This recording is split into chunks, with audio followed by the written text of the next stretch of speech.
오늘 우리에게 허락된 말씀은 신약성경 요한복음 6장 37절부터 39절까지입니다.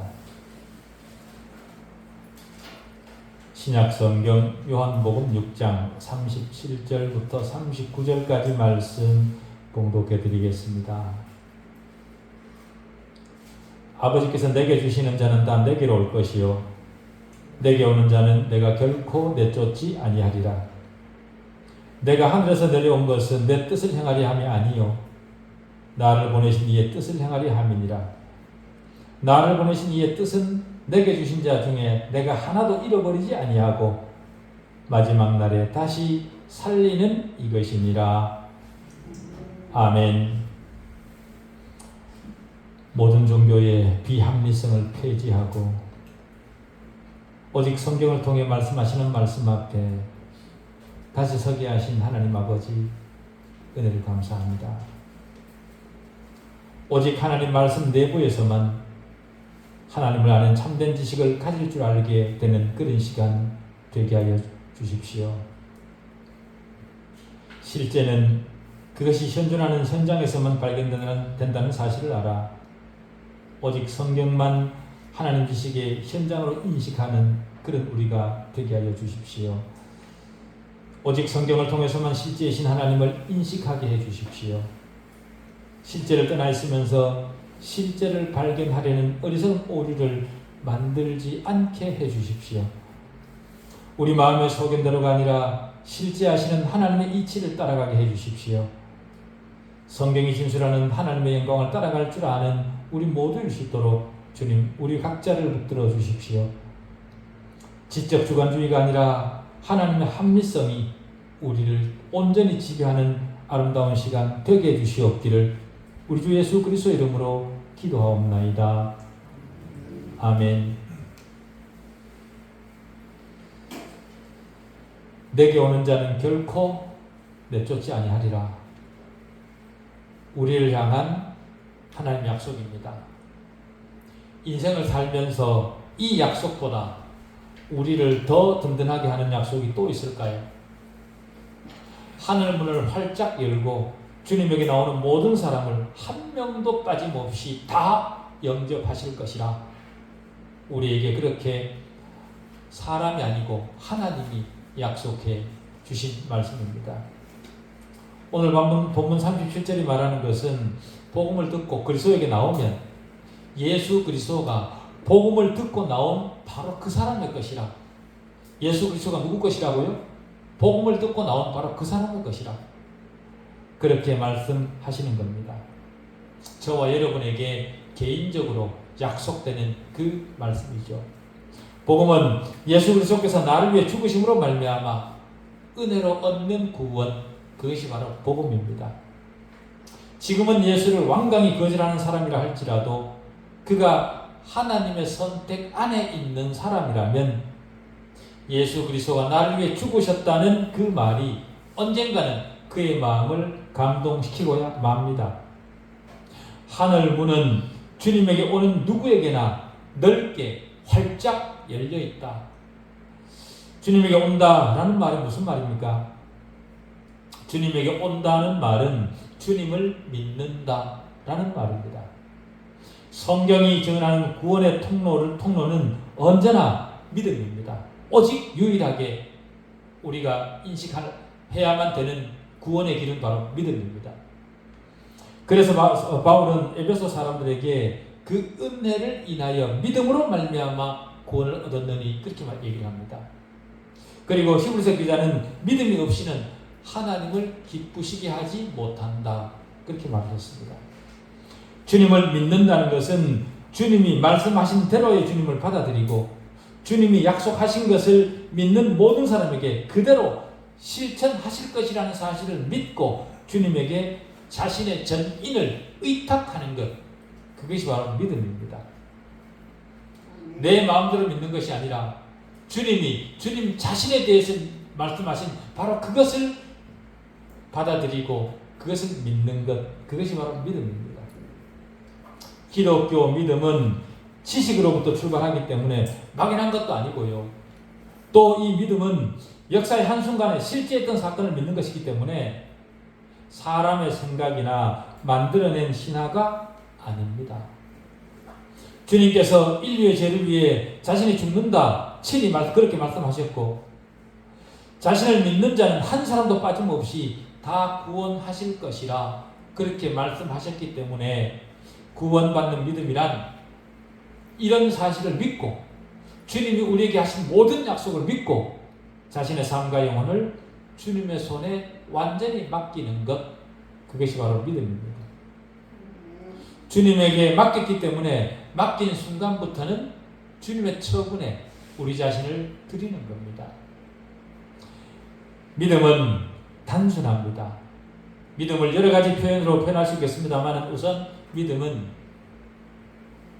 주님을 바라보게 할 수 있는 눈이라 그렇게 표현할 수 있습니다. 그 눈은 주님이 우리에게 선물해 주셨기 때문에 가지게 된 눈입니다. 그리고 그 선물을 받은 자는 그 눈으로 주님을 보게 됩니다. 주님이 우리에게 믿음이라는 그 눈을 선물해 주셔서 그 눈으로 주님을 바라보도록 그렇게 하시는 겁니다. 마치 이스라엘 광야에서 노병을 보았을 때 이스라엘 그 민족들이 시련을 받아 회복되었던 것처럼 주님을 바라볼 수 있는 그 눈을 주님께서 우리에게 주신 겁니다. 또 믿음은 붙잡는 손이라 그렇게 표현할 수도 있습니다. 마치 야곱이 야복 강가에서 자신과 씨름한 여호와의 천사를 붙들고 기어이 응답을 이끌어낸 것과 같은 거죠. 또 믿음은 그리스도를 먹는 입이라 그렇게 말할 수도 있습니다.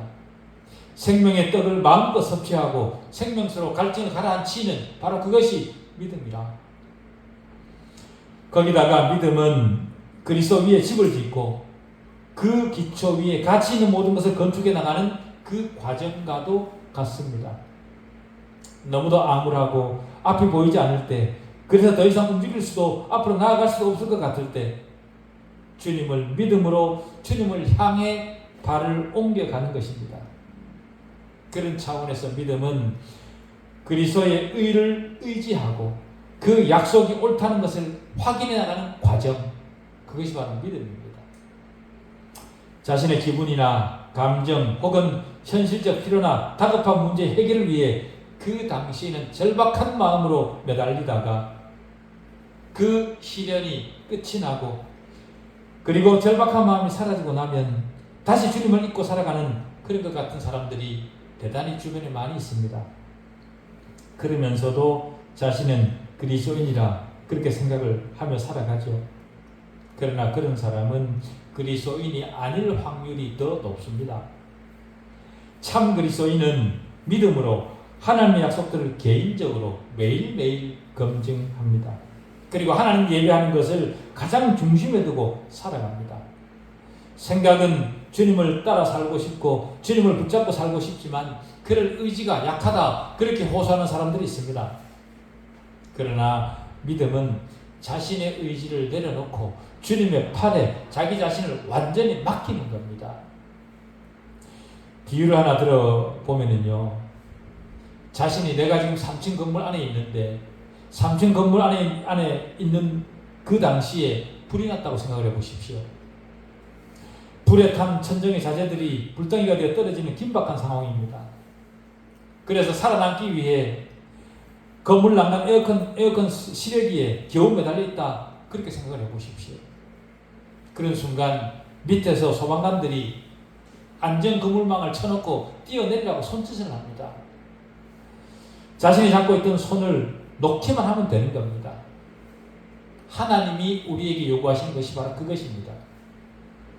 자신을 방해하는 모든 것들, 우월감이나 혹은 심지어 열등감 혹은 자신의 행위를 의지하던 모든 습관들, 그것들을 다 놓고 구원의 그물로 떨어지기만 하면 되는, 그러면 삽니다. 우리 믿음이 바로 그런 겁니다. 왜냐하면 주님께서 내게 오는 자는 결코 내어 쫓지 않겠다, 그렇게 약속하셨기 때문에 그렇습니다. 우리 믿음은 순전히 개인적 차원에서 생각해야 됩니다. 이 본문에 따르면 누가 주님에게 나올 수 있습니까? 누구든지 개인적으로 나올 수 있습니다. 그럼 어떻게 나올 수 있습니까? 하나님에 의해 부르심을 받은 사람은 누구든지 어떤 식으로든지 그리고 언제라도 하나님 앞에 나올 수 있습니다. 제약이 없습니다. 하나님 앞에 나오는 방식에 특별한 제약이란 있을 수 없습니다. 아무리 큰 죄인이라 할지라도 전혀 상관없습니다. 왜냐하면 성경은 예수께서 의인을 부르러 온 것이 아니라 죄인을 부르러 왔다. 그렇게 말씀하시기 때문입니다. 여러분은 살면서 지은 죄가 얼마나 많이 있습니까? 아마도 한두 가지가 아닐 겁니다. 그렇죠? 그러나 그런 것은 문제되지 않습니다. 그 사실을 알기 때문에 우리는 죄에도 불구하고 주님 앞에 나올 수 있었던 거죠. 믿음으로 주님 앞에 나오는 자를 주님은 결코 외면하지도 않고 내쫓지도 않으신다. 그렇게 말씀하십니다. 그의 기질이나 성향 혹은 경력을 묻지도 따지지도 않습니다. 어제까지 어떻게 살았든 오늘 주님을 영접하고 주님 앞에 나오는 자는 주님은 그가 평생 주님을 믿었던 것처럼 그렇게 그 사람을 반겨주시는 것이 바로 주님입니다. 그러나 믿음이 없이 종교 행위로 주님 앞에 나오는 자는 그가 아무리 오랜 시간 주님 앞에 나온다고 하더라도 그것은 오히려 주님을 모독할 뿐입니다. 종교에는 구원이 없습니다. 예수 그리스도 외에 세상에 구원 얻을 만한 다른 이름을 하나님은 인간에게 주신 일이 없습니다. 지금까지는 주님에 대해 냉담했던 사람이라 할지라도 복음 앞에 오늘 반응을 보이는 사람은 누구든지 거절하지 않으시는 하나님이십니다. 삭개오처럼 뽕나무에 올라가 주님을 찾든 베드로처럼 열정적으로 주님 앞에 나오든 하나님은 상관하지 않습니다. 주님 앞에 나오는 자를 하나님은 무조건 받아들이십니다. 하나님의 택함 속에 있는 사람이 삶의 어느 지점을 지나다가 보면 문득 주님을 만나는 그런 때가 있죠. 그런 사람들은 아주 확실하게 반응을 합니다. 자물쇠에 열쇠를 끼우면 전혀 자물쇠가 망설이지 않고 탁 열리듯이 주님 앞에 즉각적으로 그런 사람들은 반응하게 되어 있습니다. 주님을 믿고 싶었지만 주춤거리며 망설이던 사람도 전혀 문제되지 않습니다. 나오기만 하면 됩니다.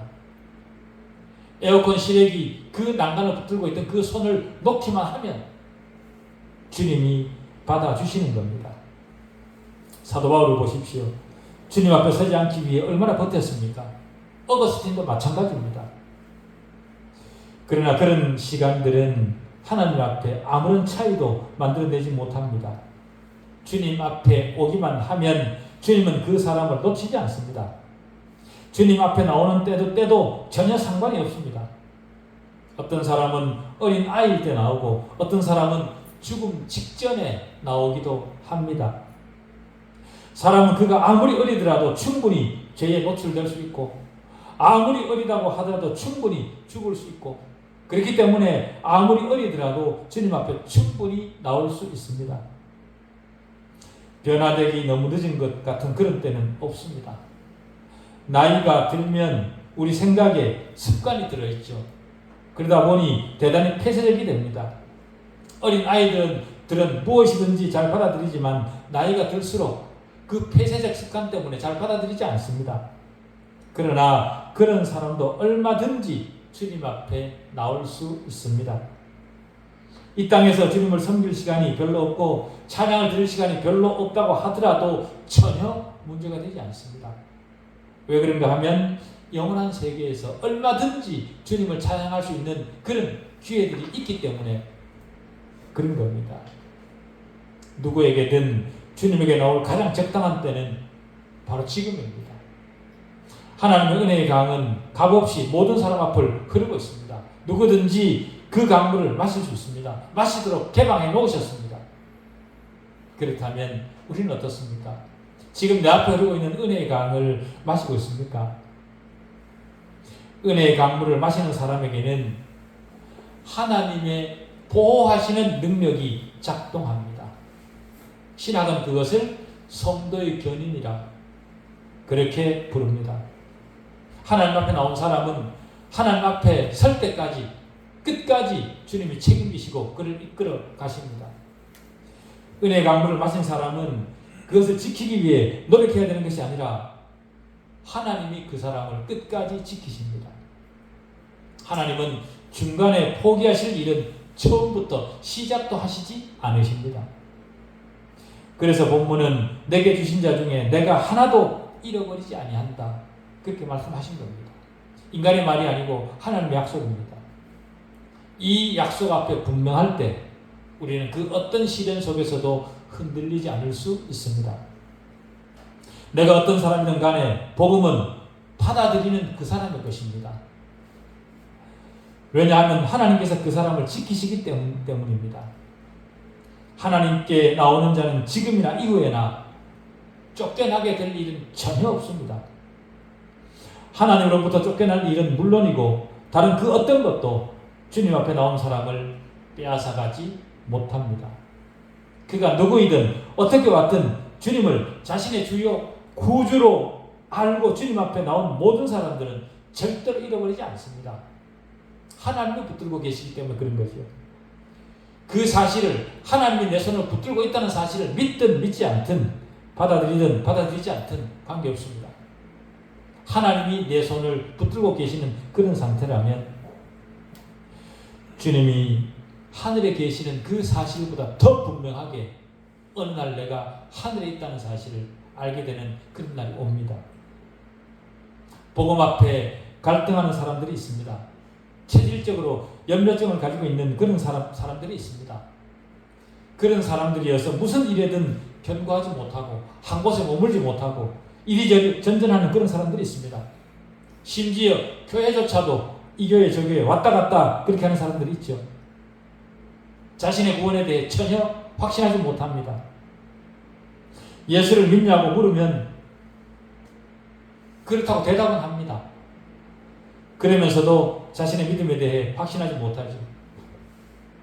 그런 사람조차도 하나님 지키실까요?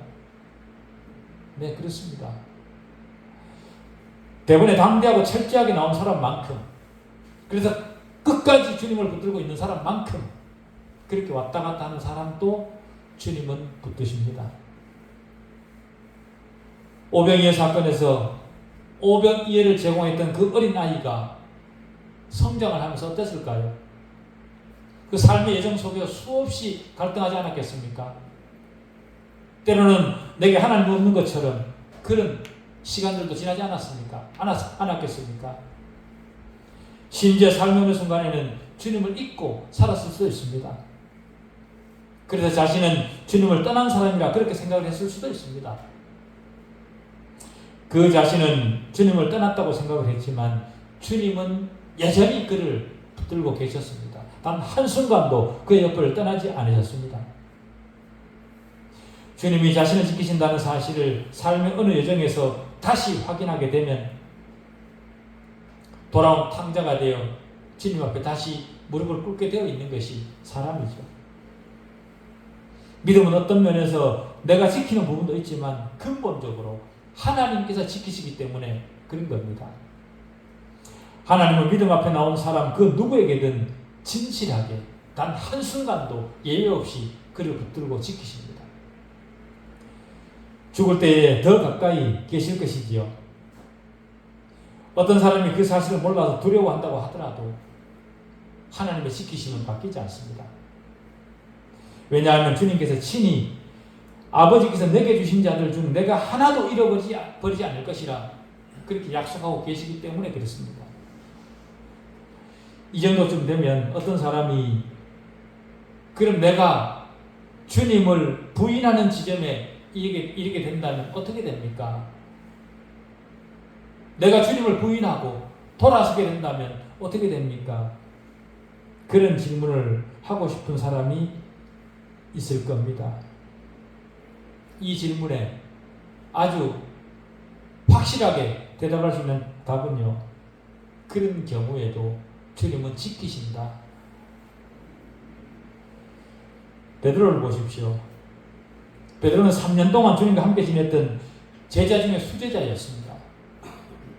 그러나 주님이 십자가에 달리러 가실 때 베드로는 맹세하며 심지어 저주까지 하면서 주님을 부인했습니다.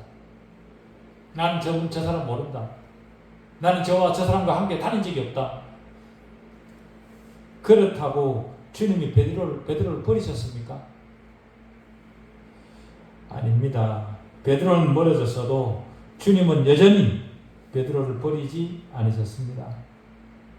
그 사람이 하나님께서 택해놓은, 예정해놓으신 그런 백성이라면 그가 누구이든지 어떻게 왔든지 무엇을 했든지 관계없이 지키시는 주님이십니다. 그렇기 때문에 우리 구원은 우리 마음의 변화에 따라 흔들려야 될 이유가 없는 겁니다. 하나님이 나를 붙들고 계시기 때문에 그런 겁니다. 만약 사람의 능력으로 하나님 앞에 나온 사람들을 지켜야 된다면 아주 작은 흔들림에도 불안하겠지만 하나님이 하시는 일이기 때문에 천국에 들어갈 때까지 절대적으로 확실하게 안전합니다. 디모데후서 1장 12절 이렇게 얘기를 합니다. 이로 말미암아 내가 또 이 고난을 받되 부끄러워하지 아니함은 내가 믿는 자를 내가 알고 또한 내가 의탁한 것을 그날까지 그가 능히 지키실 줄을 확신함이라 이렇게 얘기합니다. 내가 의탁한 것을 그날까지, 내가 천국에 들어갈 때까지 그가, 주님이 확실히 능히 지키실 줄을 확실히 안다. 내가 주님을 믿는다는 것은 내가 영적으로 의탁한 것을 하나님께서 끝까지 지키신다는 사실을 실제로 믿는다, 그 말입니다. 요한복음 10장 27절 28절에 이렇게 얘기를 합니다. 내 양은 내 음성을 들으며 나는 그들을 알며 그들은 나를 따르느니라. 내가 그들에게 영생을 주노니 영원히 멸망하지 아니할 것이요 또 그들을 내 손에서 빼앗을 자가 없느니라. 또 우리가 너무도 잘 아는 로마서 8장 35절 이하는 이렇게 얘기를 합니다. 누가 우리를 그리스도의 사랑에서 끊으리요? 환난이나 곤고나 박해나 기근이나 적신이나 위험이나 칼이랴. 그러나 이 모든 일에 우리를 사랑하신 이로 말미암아 우리가 넉넉히 이기느니라. 내가 확신하노니 사망이나 생명이나 천사들이나 권세자들이나 현재일이나 장래일이나 능력이나 높음이나 깊음이나 다른 어떤 피조물이라도 우리를 우리 주 예수 그리스도 안에 있는 하나님의 사랑에서 끊을 수 없으리라. 그렇게 얘기를 합니다. 아무도 우리를 그리스도의 사랑에서 끊을 수 없습니다. 그러니 안심하십시오. 정직한 그리스도인은 자신이 하나님으로부터 의롭다함을 받았지만 여전히 죄인이고 생각과 말과 행실에서 매일 죄를 지고 있다는 사실을 압니다. 진짜 성도는 그렇습니다. 내가 믿음 앞에 있고 예수 그리스도 안에 있지만 나는 늘 천성적으로 죄를 지을 수밖에 없는 그런 존재라는 사실을 참된 성도는 다 압니다. 성도들도 어쩔 수 없이 죄를 양식처럼 먹고 마신다는 사실을 시인하고 압니다. 하나님은 우리가 그런 존재라는 것을 아시면서 우리를 구원하셨습니다. 그렇기 때문에 지금 한순간 어떠함에 여러분의 본질을, 여러분의 신분을 의심하지 마십시오. 로마서 8장에서 바울이 말하는 환난이나 기근, 적신이나 위험이나 칼 이런 것은요 외부적 고통입니다. 거기다가 복음을 위해 핍박당하는 내면의 고통도 있지요. 환난이라는 것은 헬라 원어로 번역을 하면 억압이라는 말입니다. 예수 믿는 것 때문에 억압당하는 것, 그것을 말하는 거죠. 예수 믿는 것 때문에 억눌러서 고통을 주는 겁니다. 시간이 지나면서 그 말은 압제나 무거운 짐을 나타내는 그런 말로 변형이 됐고요. 그 동사형은 고통을 주다, 괴롭히다 그런 의미를 가지게 되었습니다. 고난, 재난 뭐 이런 말 중에 영어 단어가 트리뷸레이션이라는 그런 단어가 있습니다. 라틴에서 온 말인데 그 말은 탈곡기를 가리키는 말입니다. 이삭에서 곡식알을 떼어내는 일, 굉장히 파괴적인 그런 단어이죠. 바로 그것이 억압이라는 말, 고통이라는 말. 그러나 그럼에도 불구하고 그런 상황 속에서도 하나님은 하나님의 백성을 결코 놓지 않으신다. 우리가 가는 길이 아무리 힘들고 험악한 그런 시간이라 할지라도 하나님은 하나님께서 붙잡은 그 손을 놓지 않으십니다. 때로 믿음을 괴롭게 하는 그런 육체적인 압제도 있고요. 어떤 때는 조롱이나 혹은 굉장히 빠른 속도로 변화되어가는 그 세상의 변화에 맞추지 못해서 내가 압박을 받을 때도 있습니다. 그러나 무엇이든지 간에 우리를 그리스도의 사랑에서 끊을 수 있는 것들은 없습니다. 그리스도의 사랑에서 우리를 끊어내려는 또 다른 가능 요인은요, 초자연적 능력을 가진 존재들일 것입니다. 그러나 이런 것들마저 우리를 그리스도의 사랑에서 끊을 수 없다. 바울은 그렇게 말합니다. 바울은 그런 존재를 얕보고 하는 말이 아닙니다. 바울은 이 세상에 영적으로 악한 존재가 있다는 것을 압니다. 바울 자신도 그것들과 씨름을 했죠. 더구나 그리스도인의 삶에 필연적으로 따라오는 투쟁의 궁극적 원인도 그런 악한 영들과 전쟁이라는 것을 사도 바울은 너무도 잘 알았습니다.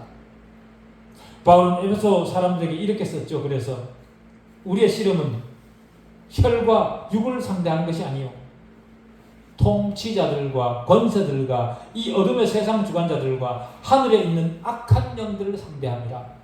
그렇게 얘기를 했습니다. 그러나 그 영적으로 악한 세력마저도 우리를 이길 수 없습니다.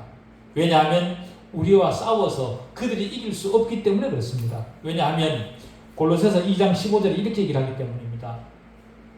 통치자들과 권세들을 무력화하여 드러내어 구경거리로 삼으시고 십자가로 그들을 이기셨느니라. 그렇게 말씀하시기 때문에 그런 것들이 우리를 이길 수 없습니다. 현재 일이나 장래 일이나 그리스도의 사랑에서 우리를 끊을 수 없습니다. 우리는 그런 것들에 의해 그리스도의 사랑에서 끊어지지 않습니다. 우리가 때로 살아가다 보면 굉장히 고통스러운 그런 과정을 겪기도 합니다. 그래서 우리가 주님을 잠시 떠나실 수도 있죠. 그러나 그때도 주님은 여전히 우리 손을 붙들고 계셨다라는 사실을 우리는 알아야 됩니다. 왜냐하면 우리는 창세 전에 그리스도 안에서 하나님에 의해 선택받았기 때문에 그런 겁니다. 우리는 이 땅에 우리가 오기도 전에 이미 하나님의 손에 의해 예정받은, 선택받은 그런 존재들입니다. 그런 존재들이기 때문에 이 땅을 살아가는 중에 우리의 약간의 어떤 변화 때문에 주님이 그 손을 놓으실 리는 전혀 없습니다. 그리스도인은 이 사실을 믿어야 됩니다. 우리 안에서 착한 일을 시작하신 이가 그리스도 예수의 날까지 이루실 줄을 믿는다라는 이 말을 믿어야 됩니다.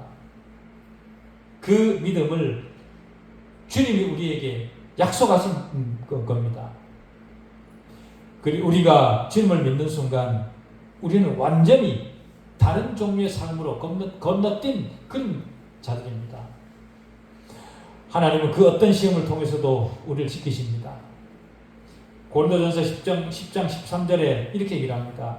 사람이 감당할 시험 밖에는 너희가 당한 것이 없나니. 사람이 감당할 시험 밖에는 너희가 당한 것이 없나니. 우리가 지금까지 당했던 그 시험들을 이겼기 때문에 여기 와 있는 겁니다. 지금까지 존재하고 있는 겁니다. 오직 하나님은 미쁘사 너희가 감당하지 못할 시험 당함을 허락하지 아니하시고 시험 당할 즈음에 또한 피할 길을 내사 너희로 능히 감당하게 하시느니라. 그렇기 때문에 살면서 우리가 아무리 어려운 일을 만나더라도 우리는 절망할 자격이 없습니다.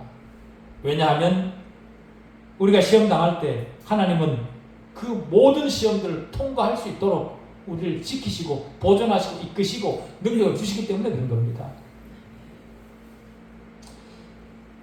그 시험에서 떨어지는 자는 영원한 나락으로 떨어지도록 방치하시는 분이 아닙니다.